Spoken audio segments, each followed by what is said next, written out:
रसुआ नहीं तना हाय हाय होठ के लाली तोहर लागे छौका माल के तू छी हसीना जान गजब के माल के अपना टोला में तू सबसे जुदा छी। हां मुंह संभर के छौरा बाज रे अच्छा हम शादी शुदा छी मुंह संभर के छौरा बाज रे हम शादी शुदा छी मुंह संभर के छौरा बाज रे हम शादी शुदा छी। चल ठीक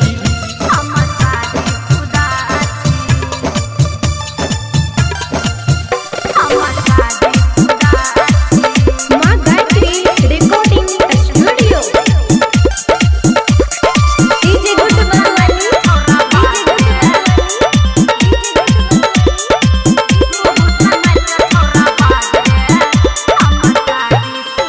हे गे बाजर छतु झूठ से नूर नहीं छौके लागल केस से झापल छै देखना रो पागल कहां देखा देना हे बाजर छतु झूठ से नूर नहीं छौके लागल केस से झापल छै देखना रो पागल काली के बाली तोहर लागे छौबा बाल के रोड पे चले छतु गजब के चल के तोरा जवानी पे हम दिल से फिदा छी। हां मुंह संभर के छौरा बाज रे हम शादी शुदा छी मुंह संभर के छौरा बाज रे हम शादी शुदा छी मुंह संभर के छौरा बाज रे हम शादी शुदा छी। लागे ही छी लेके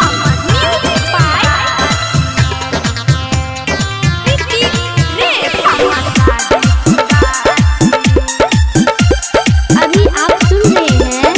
धर्मेंद्र निर्मलिया को।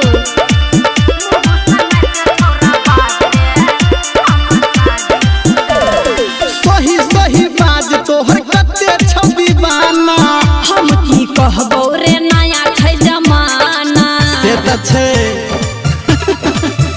हे गे सही सही बाज तोहर कते छवि बाना हम की कहबो रे नया छै जमाना आँख के काजर तोहर करैया हाल के